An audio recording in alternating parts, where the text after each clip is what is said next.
नमो उवज्झायाणं नमो लोये सव्वसाहूणम् एषो पञ्चणमुक्कारो सव्वपावपणासनो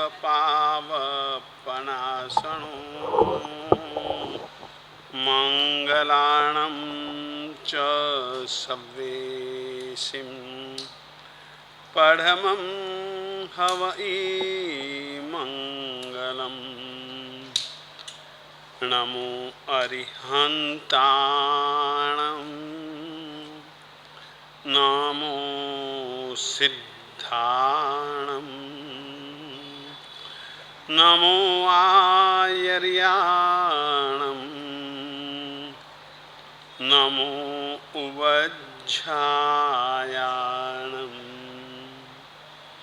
नमो लोये सव्वसाहूणम् एषो पञ्चणमुक्कारो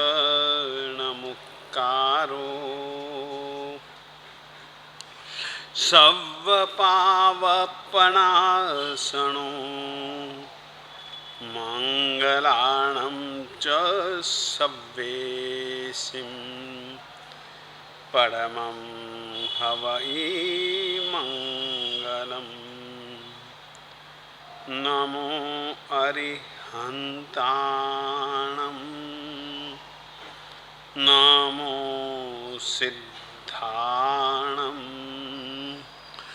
नमो आयर्याणं नमो उवज्झायाणं नमो लोये सव्वसाहूणम् एषो पञ्चणमुक्कारो सव्वपावपणासनो मङ्गलाणं च सव्वेशिं पढमं हवै मङ्गलम् नामाकृति द्रव्यभावहे पुनतस्त्री जगज्जनम क्षेत्रे काले च सर्वस्मिन्नर्हतः समुपास्महे आदिमं पृथिवीनाथ मादिमं निष्परिग्रहम् आदिमं तीर्थनाथं च ऋषभस्वामिनं स्तुमः सुधासोदरवाग्ज्योत्स्ना निर्मलीकृतदिङ्मुखः मृगलक्ष्मातमः शान्त्यै शान्तिनाथो जिनोस्तु नः यदुवंशसमुद्रेन्दुः कर्मकक्षहुताशनः हृष्टनेमिर्भगवान् भूयान्नो हृष्टनाशनः भूयाद्वो हृष्टनाशनः कामठे धरनेन्द्रे च स्वोचितां कर्म कुर्वती प्रभुस्तुल्यमनोवृत्तिः पार्श्वनाथः श्रियेस्तु नः पार्श्वनाथः श्रियेस्तु वः कृतापराधेऽपि जने कृपामन्थरतारयो ईषद्बाष्पार्द्रयोर्भद्रम् श्रीवीरजिननेत्रयोः ज्ञानामृतवर्षाणि ऋतेन लोकानां कष्टोच्छेदविधायिने ऐदं युगीन वीराय नमो वल्लभसूरये अज्ञानतिमिरान्धानां ज्ञानाञ्जनशलाकया चक्षुरुन्मीलितं येन तस्मै सद्गुरवे नमः। तस्मै श्री गुरवे नमः। ज्ञानामृतेन लोकानां कष्टोच्छेदविदाहिने ऐदां युगेन वीराय नमो वल्लभसूरये। परमात्मा के शासन को पाने के पश्चात हर एक भव्य जीवात्मा आत्म कल्याण करके परम पद को प्राप्त करना चाहती है। मनुष्य जन्म को प्राप्त किया है। मनुष्य जन्म को प्राप्त करने के पश्चात हर एक भव्य जीवात्मा की एक आंतरिक इच्छा होनी चाहिए कि हम बहिर्मुखी न बन करके अंतर्मुखी बने। अंतर्मुखी बन करके जो व्यक्ति अपनी आराधना साधना उपासना करता है वो जीवन के अंदर आत्म कल्याण कर जाता है। आजकल हम लोग अंतर्मुखी के बजाय बहिर्मुखी ज़्यादा बन करके जी रहे हैं। हम लोगों के मन के अंदर एक ही भावना होती है कि हमारी वाह वाह हो, हमारी प्रशंसा हो और हमारी जय जयकार हो। इसलिए व्यक्ति बहिर्मुखी जीवन जी करके अपने आप को सोचता कि मेरी वाह वाह कैसे हो। कुछ भी करते हो तो हर एक व्यक्ति अपनी प्रशंसा के लिए सब कुछ कर डालता है। प्रशंसा के लिए वो क्या नहीं करता है, थोड़ा सा कुछ करता नहीं है, तुरंत वो तो ये जानता कि प्रशंसा के अंदर फूले नहीं समाते हैं। और आजकल तो आप लोगों का एक नियम बन चुका है, जहां भी जाते हो कहीं पर भी जाते हो, अरे आफ्टर ऑल गुरु जी के पास भी आते हो ना, गुरु जी एक फोटो ले लें ताकि वीडियो में डाल देते हो, व्हाट्सअप कर देते हो कि लगता है कि हम गुरु जी के खास आदमी हैं। आजकल ये भी ट्रेंड बहुत ज्यादा चल चुका आप लोगों का। आते ही बस गुरु जी फोटो, गुरु जी आशीर्वाद दे दीजिए, गुरु जी थप्पियां दे दीजिए। अरे मन से आशीर्वाद मिलता है। हम बहिर्मुखी जीवन को जीना चाहते हैं, अंतर्मुखी जीवन को जीना ही नहीं चाहते हैं। और जो व्यक्ति अपने जीवन के अंदर अंतर्मुखी बनकर के जीता है वो कहीं पर भी बैठा रहेगा ना, गुरु जी उसको ऐसे ही आशीर्वाद दे देंगे। लेकिन हमारा तो ट्रेंड ही अलग है, जाएंगे बैठेंगे और सबके सामने फिर व्हाट्सअप करते देखो हम गुरु जी के खास हैं। अरे अंतर्मुखी बनकर के जो गुरु का अंतर से आशीर्वाद मिल जाता है ना, वो जीवन के अंदर चढ़ जाता है। एक बहुत बड़ा दार्शनिक था जिनका नाम था कन्फ्यूशियस। कन्फ्यूशियस नाम का एक दार्शनिक था। वो एक जगह पर बैठा ध्यान में मग्न था। उधर से राजा घूमते घूमते घूमते घूमते वहां पर आ रहा था। राजा की सवारी आ रही थी। राजा ने उस दार्शनिक को, वो बैठा हुआ था अपनी मस्ती के अंदर, राजा ने उसको पूछा तू कौन है? उसने बड़ी आसानी से सरलता से कह दिया मैं सम्राट हूं। अरे तू कोई सम्राट है? सम्राट तो मैं हूं। नहीं सम्राट मैं हूं, बहुत मस्ती से जी रहा हूं, सम्राट हूं। अरे तेरे पास तो कोई सैनिक नहीं है, कोई नौकर चाकर नहीं है। उसने कहा मुझे नौकर चाकरों की जरूरत नहीं है। जो आलसी व्यक्ति होता है वो नौकर चाकर रखता है, वो सैनिकों को रखता है। अपने खुद से काम नहीं आता, नौकरों से करवाता, वो व्यक्ति आलसी है। वो कहां से सम्राट बना? कि मेरे पास, मुझे कोई जरूरत नहीं है, मेरा काम मैं स्वयं करता हूं, मुझे कोई नौकरों की जरूरत ही नहीं है। और हम किसके ऊपर डिपेंड है?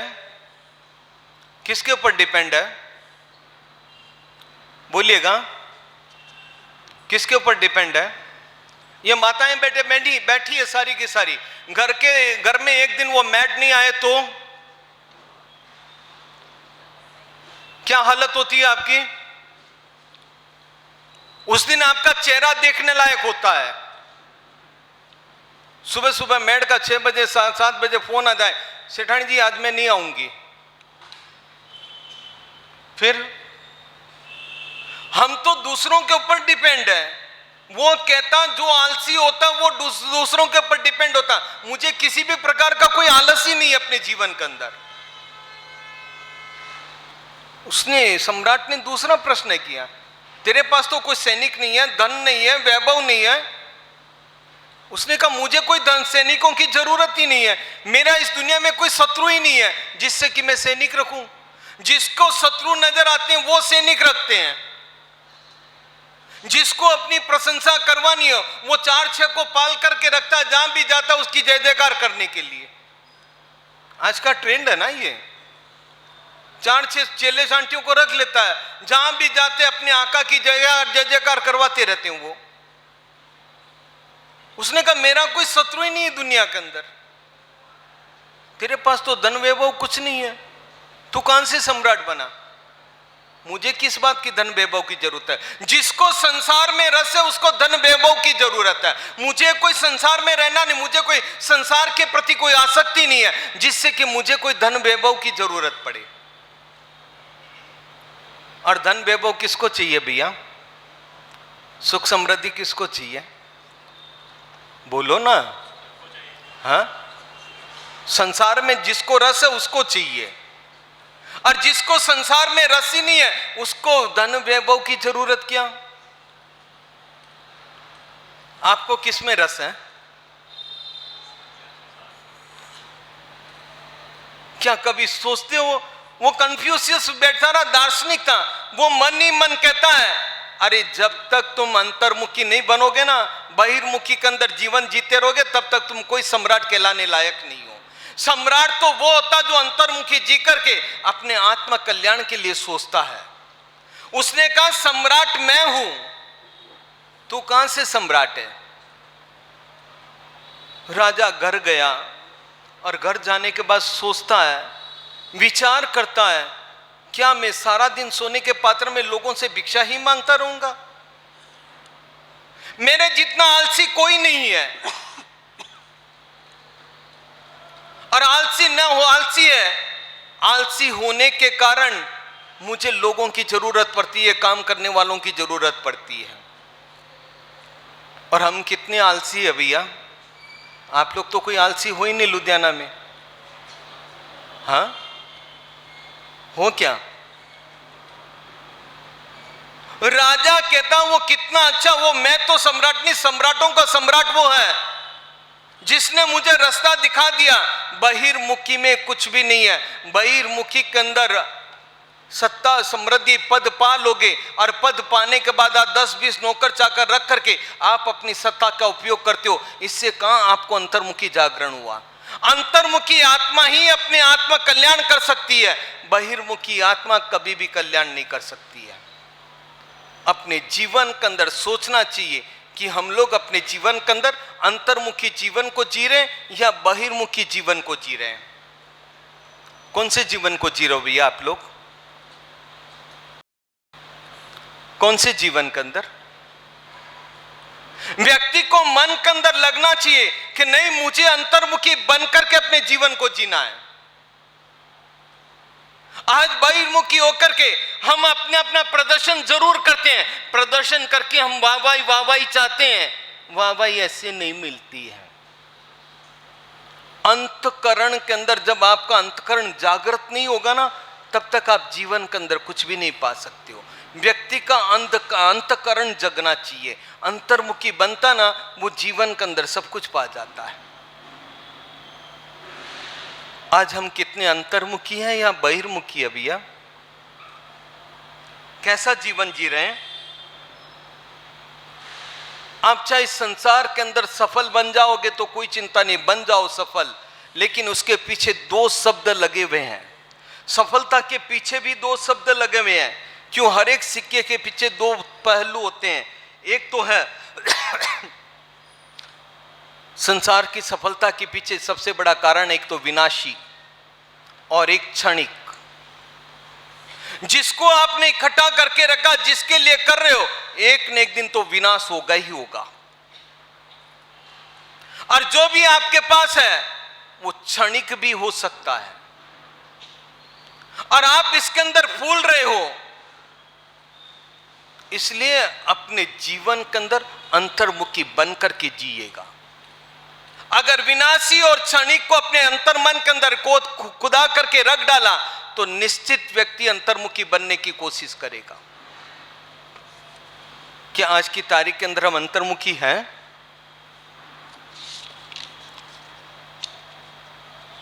इदम गमिष्यति, यह भी एक दिन चला जाएगा। क्षणिक है। आपके पास जो सुख है ना, बिल्कुल क्षणिक है और विनाशी है। शाश्वत सुख आप लोगों के पास में नहीं है, स्थायी सुख आप लोगों के पास में नहीं है। अंतर्मुखी बनकर के जीवोगे ना, तब पता चलेगा कि हमारी आत्मा कैसे रहती है। इसलिए आप लोगों से कहूंगा कि आप लोग सभी जन मनुष्य जन्म को पाने के पश्चात अपनी अंतर आत्मा के अंदर अंतर्मुखी बनकर के जीवोगे तो आत्मा कल्याण के मार्ग के ऊपर आगे बढ़ोगे। अगर बहिर्मुखी बनकर के जिए तो निश्चित समझना एक न एक दिन हमारी दुर्गति तो तैयार है। चाहे जितना भी आप सम्राट इस वैभव इकट्ठा कर डालो, सब यहीं का यही रह जाएगा। इसलिए अंतर्मुखी बनकर के आत्मा कल्याण के मार्ग के ऊपर आगे बढ़े। इसी मनोभावना के साथ जिनाज्ञा विरुद्ध कुछ कहो तो मन वचन काया से मिच्छामि तो करो। नमो दुर्वार रागादि वैरिवार निवारिणे अर्हते योगिनाथाय महावीरायतायिने।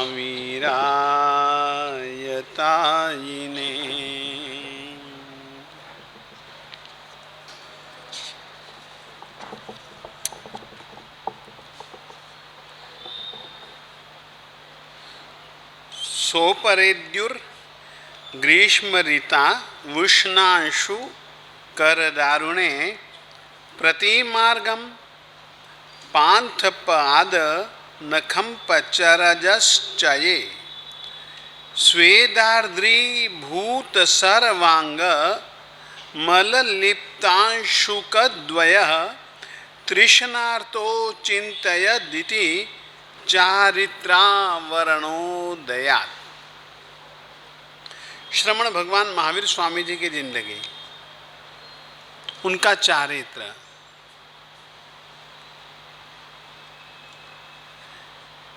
मरीचि ने परमात्मा की पहली देशना सुनकर के ही दीक्षा ले ली। पढ़ा लिखा, खूब खूब खूब सेवा करता था। गर्मी के मौसम में बाहर निकला,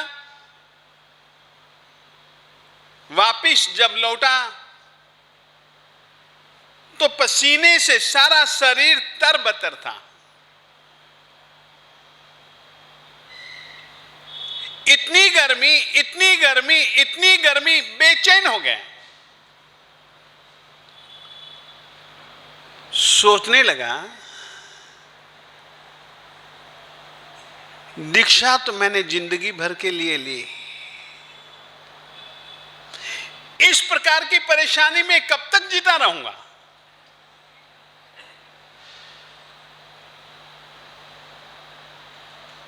ये परेशानी, ये गर्मी, स्नान नहीं करना, पैदल चलना, सिर पे छत्ता नहीं,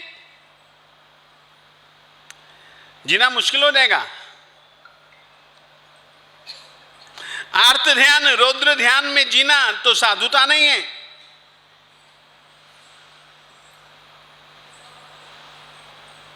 क्या करूं?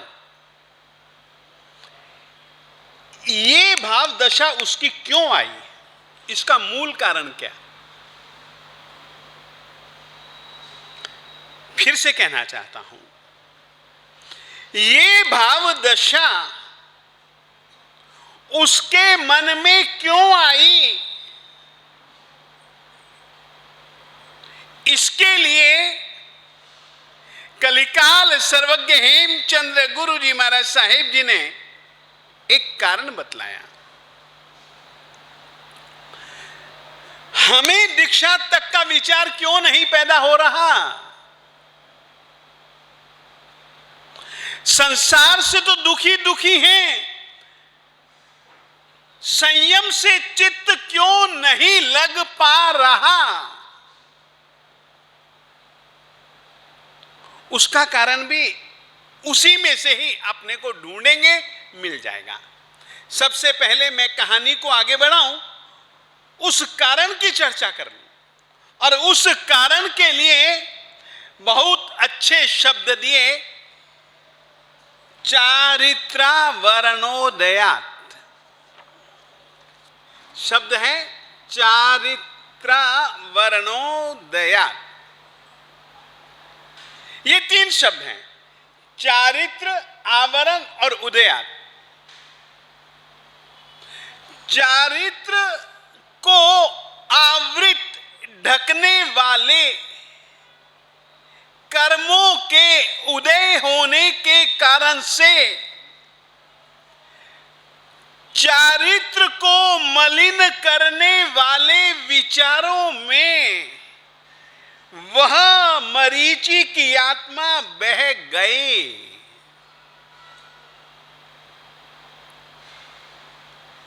चारित्र क्या चीज है?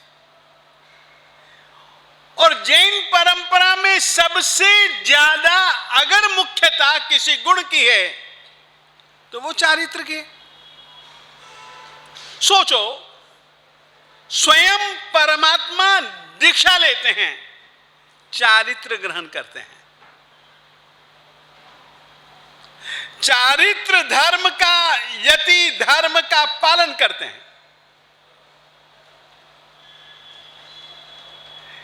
केवली के 10 अनुत्तर में उत्तम क्षमा, उत्तम मार्दव, उत्तम आर्जव, उत्तर, अनुत्तर, लाघव, उत्तर के बदले अनुत्तर समझ लीजिएगा, अनुत्तर, लाघव, ये क्या चीज है? ये क्षमा करना, दिल की कोमलतम स्थिति, प्रपंच नहीं, रिजुता चाहिए, सरलता चाहिए साधु के पास। साधु आकिंचन यानी कि अकिंचन, साधु का दिल ऐसा होता है कि मेरा क्या है रे, कुछ भी तो मेरा नहीं। जब जन्मा था तब क्या लेकर के आया था, जब मरूंगा तब क्या लेकर के जाऊंगा, ये क्या है अपना। ये जब सोचता है ना तो आदमी की अपने आप मूर्छा टूटती है पदार्थों पर से, अपने आप मन हल्का होता है।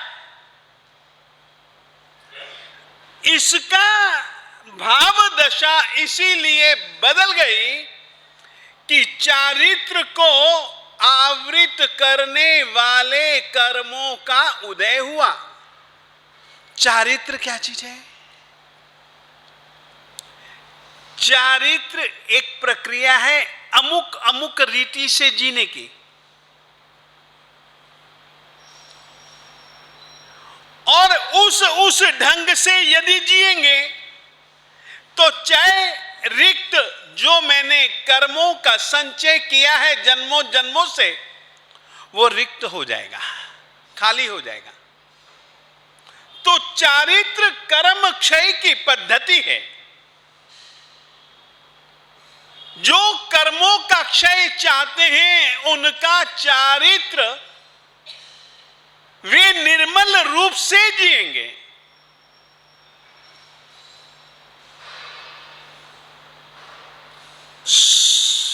कर्मों का उदय हुआ, ऐसे कर्मों का उदय हुआ जो चारित्र को आवृत, चारित्र को विकृत कर दे।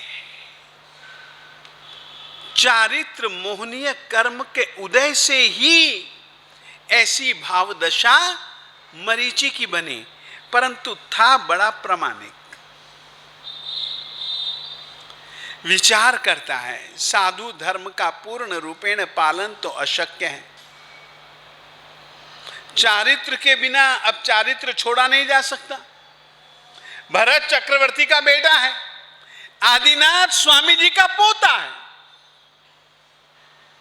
लज्जा भी आती है और इधर से ये बोझा व्रतों का सहन नहीं हो रहा, तो वो क्या सोचता है, उसकी सोच, और उसने अपनी सोच में से एक नई अपने लिए वेशभूषा तैयार की। सोच में से वो सोच आज मैं आप लोगों को बतलाना चाहता हूं कि क्या थी उसकी सोच, और सोच में से क्या हो गया, क्या से क्या बन गया। आज यही बात कहना चाहता हूं। वो सोचता है, न श्रामण्य गुणान मेरु समभारान दुरुद्वहान निर्गुणोहम, बहुत प्यारा शब्द है, निर्गुणोहम भवाकांक्षी ओढ़ुम प्रभुरतः परम। कहता है सचमुच में साधुता का गुण तो बहुत बहुत बहुत बहुत ऊंचा है। परम उच्च स्थिति दिलवाने वाले गुण यदि कोई है तो वो श्रामण्य साधुता के गुण हैं। परंतु मैं कमजोर हूं,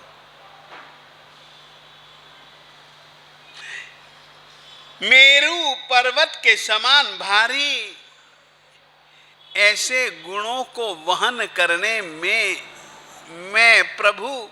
मैं समर्थ नहीं हूं। तो फिर क्या करूं? किम त्यजामि व्रतम लोके, क्या मैं व्रतों को छोड़ दूं? सोचता है किस कारण से?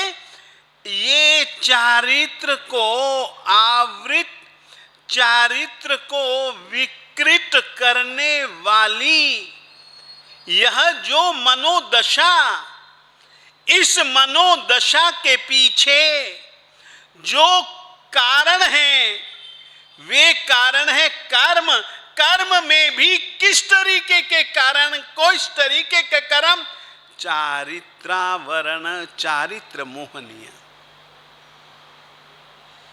अब वो अपने लिए कैसी वेश की कल्पना करता है। यहां पर देखिए, जैन साधु और अन्य साधु के विषय में दोनों की स्थितियों का आप अंतर स्पष्ट समझ सकोगे। श्रमणा भगवंतो मी त्रिदंड विरतः सदा अस्तु दंडैर्निजितस्य त्रिदंडी मम लांछनम।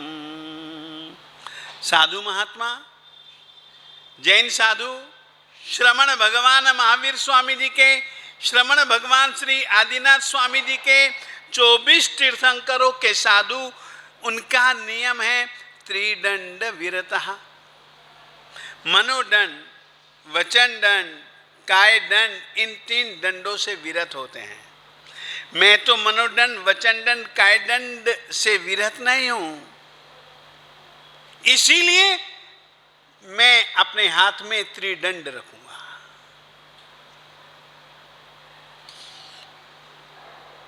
ये साधु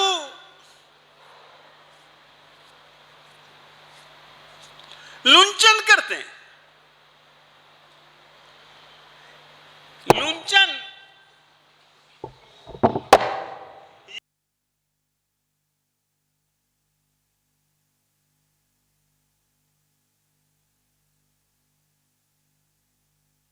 बात नहीं। मैं उस तरह फिरा करके मुंडन किया करूंगा।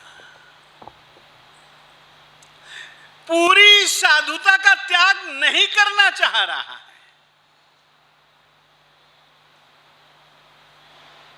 विकल्प खोज रहा है।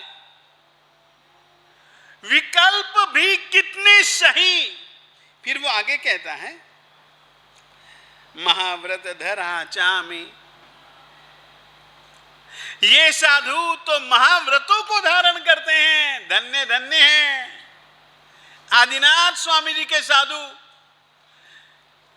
हाश मैं नहीं धारण कर सकता, तो चलो कोई बात नहीं, परमात्मा ने अनुव्रत बतलाए हैं, मैं महाव्रतों का त्याग करके अनुव्रतों को धारण करूंगा। आगे बढ़ते हैं, वो कहते हैं निष्किंचना मुनयोमि भूयान में मुद्रिकादितु। ये साधु महात्मा तो निष्किंचन अकिंचन होते हैं, कोई भी आभूषण नहीं, कोई भी अलंकार नहीं, परंतु मैं तो अब ऐसा नहीं रह सकता हूं, मुझको तो आभूषण चाहिए।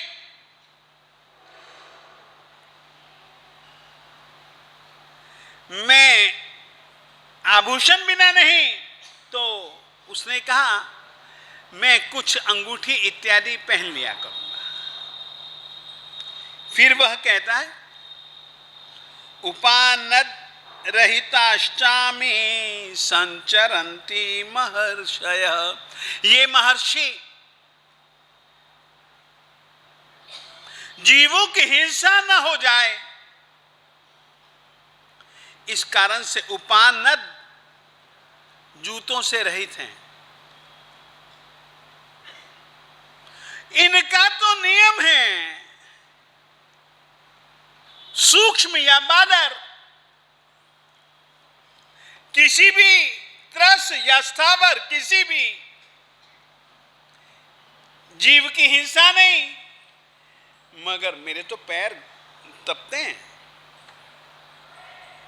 मैं ये सहन नहीं कर सकता हूं। चलो परमात्मा, मुझे थोड़ा सा मैं जूते पहन लिया करूंगा। फिर वो कहता है, सोचता है, इन मुनियों के शरीर पर तो कोई इत्र वित्र नहीं है, कोई चंदन ब्रास इत्यादि कुछ भी नहीं लगाया है। ये तो शील, सदाचार, ब्रह्मचर्य की गंध से सुगंधित हैं। सुगंधी तो चाहिए, इनके पास शील, सदाचार, ब्रह्मचर्य की सुगंधी है, तो मेरे पास में सुगंधी के कारणभूत मैं श्रीखंड, श्रीखंड यानी कि चंदन का तिलक, चंदन के यहां पर कड़े, बाजूबंद, ये शील की सुगंधी से महकते हैं, तो मैं चंदन आदि की सुगंधी से महकने वाला बनूंगा। और महकने के लिए मैं थोड़ा सा इस तरीके से यहां यहां यहां तिलक लगा लिया करूंगा। फिर वो आगे कहता है अमी शुक्ल जरद वस्त्रा निष्कषाया। जैन साधु निष्कषाई यानी कि क्रोध, मान, माया, लोभ नहीं करते।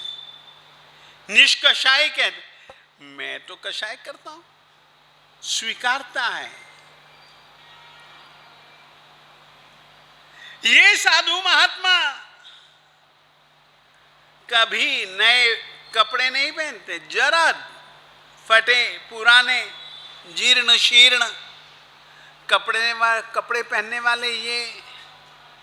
मैं तो ऐसा नहीं हूं, मैं अच्छे सुंदर कपड़े पहनूंगा, मगर ये निष्कषाई हैं, क्रोध, मान, माया, लोभों को प्रतनु बहुत पतला करते हैं। इनके व्यवहार को देखने पर लगता है कि ये सचमुच में मंद कषाई और निष्कषाई बनने का प्रयास करने वाले। मैं तो ऐसा नहीं हूं, तो मैं काषाय गेरुए रंग के कपड़े पहना करूंगा। इस तरीके से वह सोच रहा है। आगे कहते हैं, इन साधुओं का नियम है जीव हिंसा नहीं करनी, जीव हिंसा नहीं करनी। जीव हिंसा के त्याग का संकल्प होने के कारण ये कच्चे पानी से नहाते नहीं, कच्चे पानी को पीते नहीं। ये तो इस तरीके के हैं, मुझे तो कभी भी प्यास लगे पानी पीना है। मेरी विवशता है कि मैं कष्टों को सहन नहीं कर पा रहा हूं। सच्चा तो वो है, सही तो वे हैं, सचमुच में वे धन्य हैं जो मेरू पर्वत के समान भारी महाव्रतों को ढोते हैं।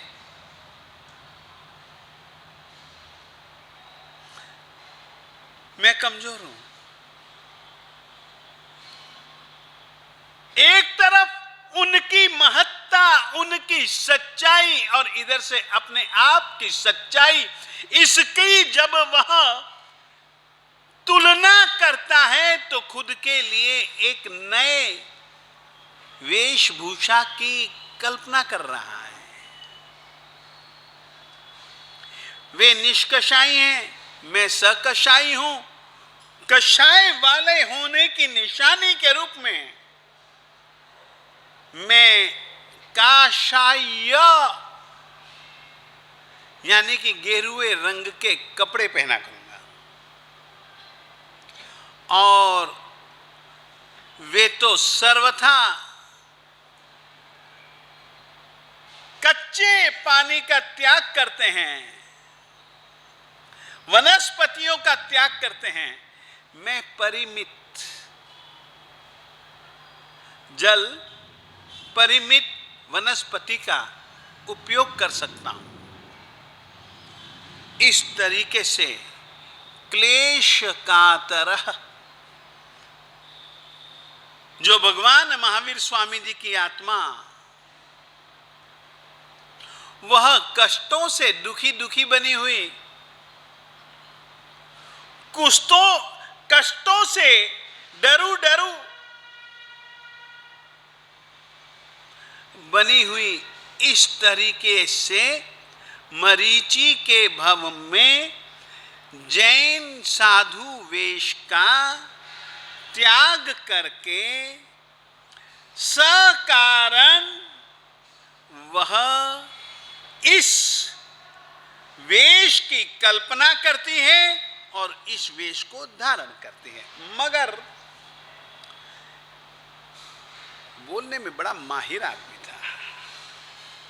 हमारे यहां पर उसको देशनालब्धि कहा जाता है। क्या कहा जाता है? देशनालब्धि। जिसकी देशना को सुनकर के लोग प्रभावित हो जाएं और चारित्र को ग्रहण कर लें, ये उसके पास थी लब्धि। परमात्मा के साथ ही उस तरीके से बन करके रहता है। लोग उसके पास में आते हैं, उसका उपदेश सुनते हैं, प्रभावित होते हैं।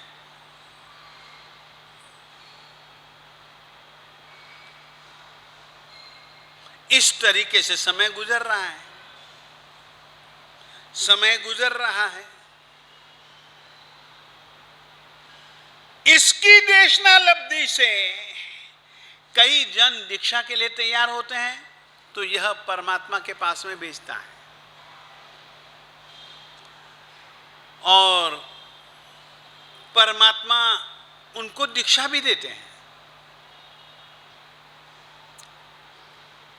कुछ जन ऐसे भी इसको मिले मरीचि जी को, जिन्होंने पूछा हमें तुम वहां भेजते हो, तुम वहां खुद क्यों नहीं आते?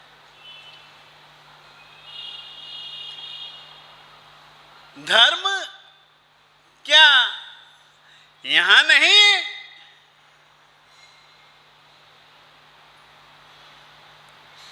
तो वो बहुत स्पष्ट कहता है, छुपाता नहीं है। धर्म तो वही है, वही है जो परमात्मा श्री आदिनाथ स्वामी जी कह रहे हैं। यदि धर्म का पालन करना है वहीं जाओ, तो तुम क्यों नहीं? तो वो स्पष्ट स्वीकारता है। ये शब्द हैं, मेरे मन के नहीं है। वो स्पष्ट स्वीकारता है कि मैं उतने बड़े बोझे को अपने कंधों पर वहन करने में समर्थ नहीं हूं। करना चाहिए वो ही मैं समर्थ नहीं हूं। धर्म वो ही है, वही है, भेजता है।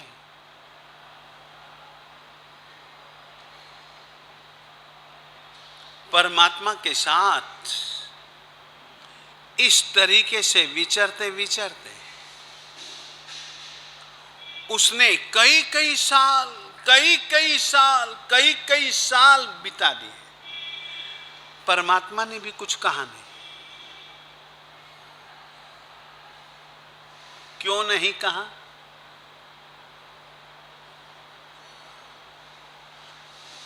सोचते हो कभी? ये वहां पर भेज रहा है,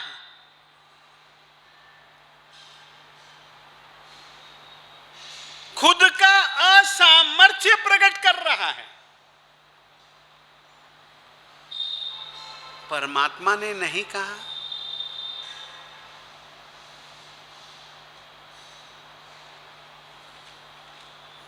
कर्मों की प्रकृति को सर्वज्ञ केवली सब जानते हैं।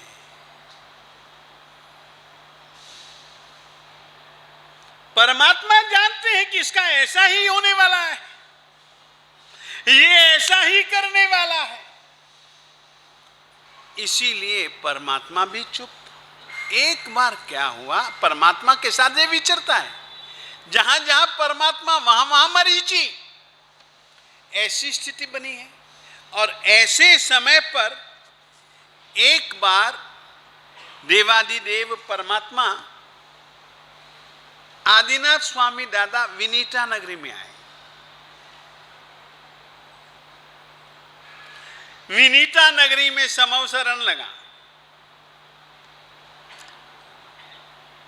भरत के पास समाचार गए।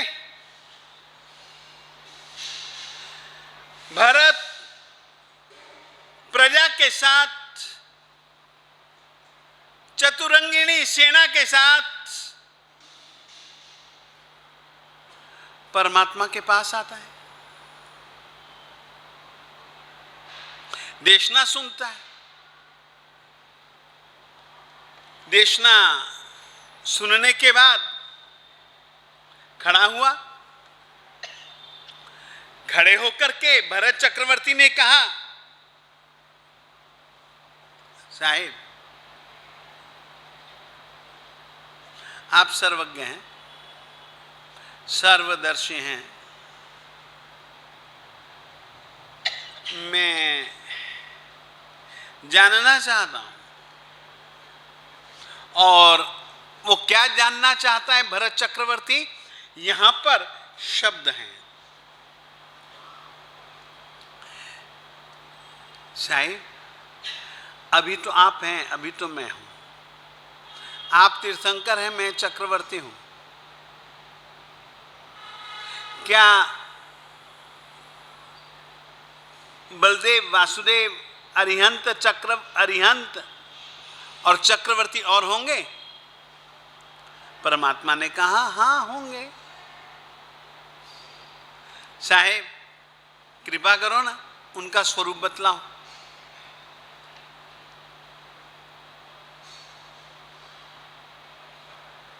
परमात्मा तो सर्वज्ञ थे, सर्वदर्शी थे, त्रिलोक और त्रिकाल,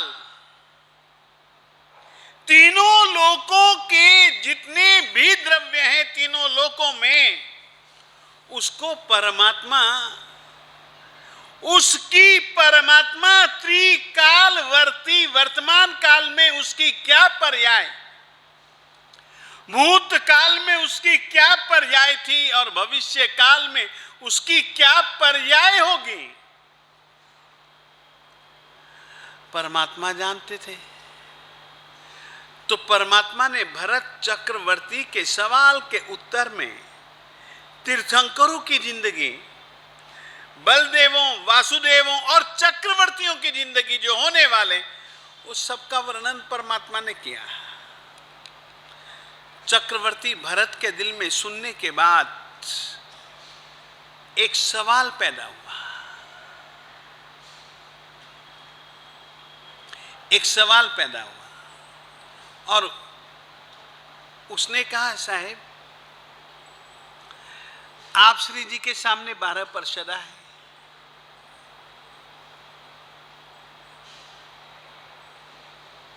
ये 12 पार्षदाओं के बीच क्या कोई ऐसा आत्मा विद्यमान है जो कि इसी भरत क्षेत्र में, इसी जम्बूद्वीप में कोई तीर्थंकर बनने वाला हो? क्या कोई है? परमात्मा आदिनाथ स्वामी जी को कभी सोचना नहीं पड़ता है। जो सर्वज्ञ होता है उसको सवाल का उत्तर क्या देना ये सोचना नहीं पड़ता है, तैयार है उसके पास तो उत्तर। तो उन्होंने कहा हां है। साहिब कौन? इसी समव शरण में जो तेरा बेटा मरीचि है ना, वो इस 24 का अंतिम तीर्थंकर बनेगा और उसका नाम महावीर होगा। वीर, महावीर, वर्धमान नाम होंगे उसके। तेरा ही बेटा है। इस बात को सुन करके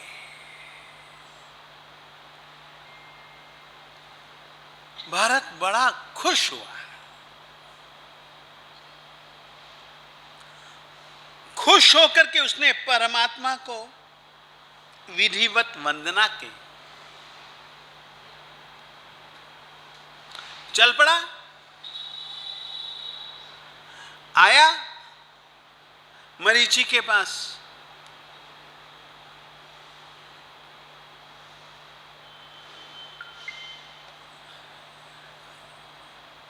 मरीचि को वह कहता है भरत, तुम्हारे इस नए परिकल्पित वेश को मैं प्रणाम नहीं करता।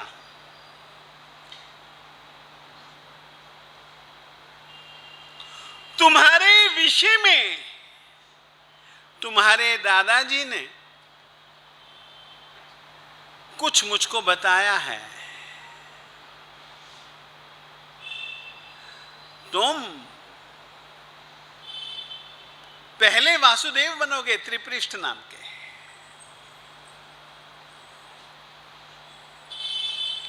तुम मूका नगरी में प्रिय मित्र नाम के चक्रवर्ती बनोगे। तुम्हारा सौभाग्य तो बड़ा अद्भुत है। इस 24 में अंतिम तीर्थंकर भी तुम बनोगे। परमात्मा का वचन है, तुम तीर्थंकर बनोगे, तब मैं हूं या ना हूं कोई भरोसा नहीं।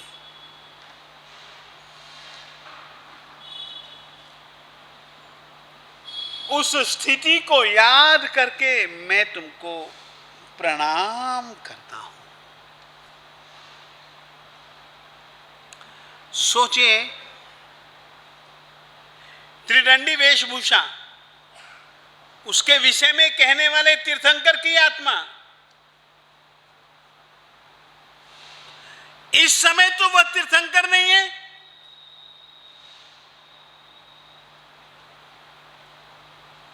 प्रणाम क्यों?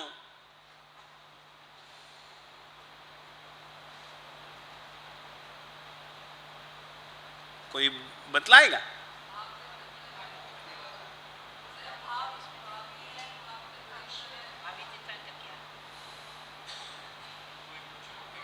प्रणाम क्यों? एक सेकेंड, वेरी गुड, अरे बहुत अच्छा।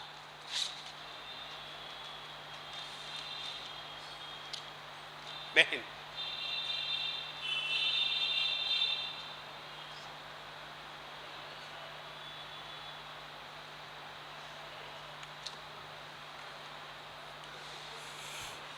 बिल्कुल सही उत्तर दिया, जैन परंपरानुसार ही उत्तर दिया।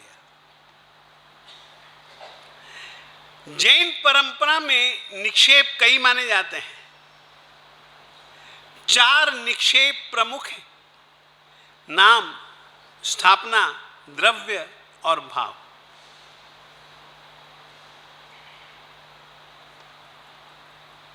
हम महावीर का नाम भी जपते हैं।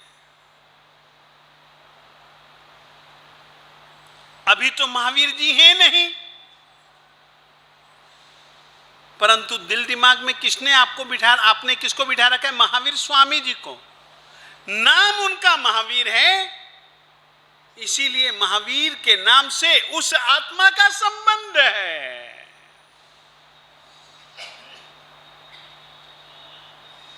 नाम निक्षेपे की अपेक्षा से उनका नाम जपना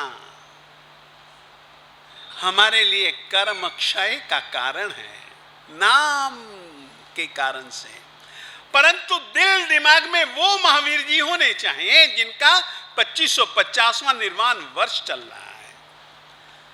प्रतिमा,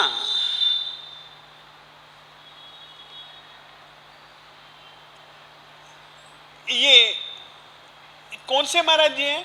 कोई पूछे आपसे, ये उधर से दूसरे नंबर के कौन से महाराज जी हैं? ए विजय वल्लभ सूरी जी हैं। अजी ये कौन? विजय समुद्र सूरी जी हैं।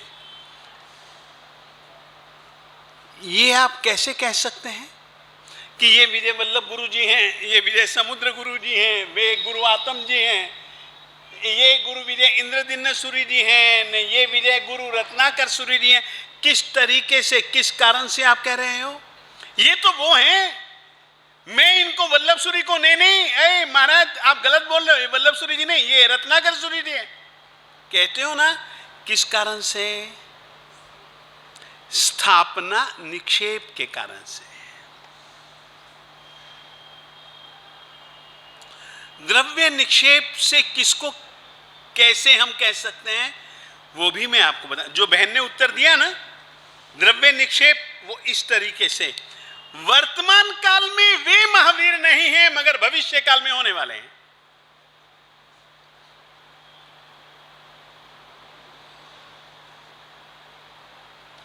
वर्तमान काल में ये महावीर जी नहीं हैं, भविष्य काल में तो होने वाले हैं। आप सोचिए, कल्पना करो, ये लड़का है, ये लड़का है, लड़का पढ़ाता था, ये लड़का पढ़ाता था। आज मेरे पास आया, मैंने कहा आओ मास्टर साहब आओ। अभी मास्टर तो नहीं है, अभी यदि मैं इसको मास्टर जी कह रहा हूं तो ये अभी तो पढ़ाने वाला नहीं है, भूतकाल में पढ़ाता था ना, उस अपेक्षा से तो ये मास्टर है ना। भूतकालीन भविष्यकालीन पर्याय को ध्यान में रख करके भरत ने उसको कहा कि तुम महावीर जी हो, तुम तीर्थंकर हो, आज नहीं भविष्य काल में तुम बनोगे। उस समय मैं हूं या न हूं कोई भरोसा नहीं। उस स्थिति की अपेक्षा से मैं तुमको प्रणाम करता हूं। परमात्मा ने तुम्हारे विषय में कहा है तो झूठ तो है नहीं। इस अपेक्षा से हम लोग प्रतिमा को भगवान के रूप में स्वीकारते हैं, स्थापना निक्षेप की अपेक्षा से। नाम निक्षेप की अपेक्षा से नाम वाले को, नाम को हम उसके साथ जोड़ करके नाम निक्षेप से हम महावीर जी का जाप करते हैं। मूर्ति की पूजा करते हुए उस मूर्ति में हमने न्यास स्थापना की है भगवान महावीर स्वामी जी की। इसी मूर्ति में ही ये सामने की जो फोटो है ना, फोटो नहीं है, पार्श्वनाथ जी हैं, ये आत्म जी हैं, ये वल्लभ जी हैं, ये समुद्र गुरु जी हैं, ये इंद्र गुरु जी हैं, ये रत्नाकर गुरु जी हैं। स्थापना की है तुमने। द्रव्य निक्षेप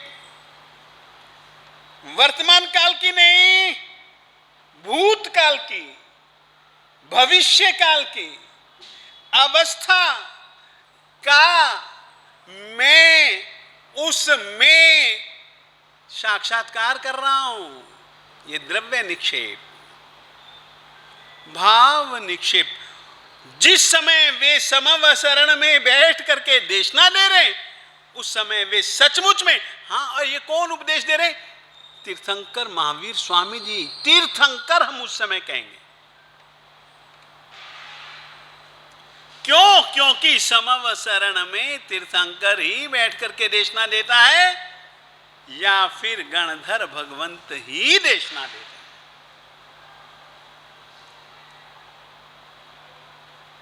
तो द्रव्य निक्षेपे की अपेक्षा से भरत चक्रवर्ती ने मरीचि के रूप में परिव्राजक को बड़ी श्रद्धा से, भावना से नमन किया। समय मेरा पूरा हुआ, आगे क्या होता है आपने आगे की कहानी, आगे अभी इतना ही।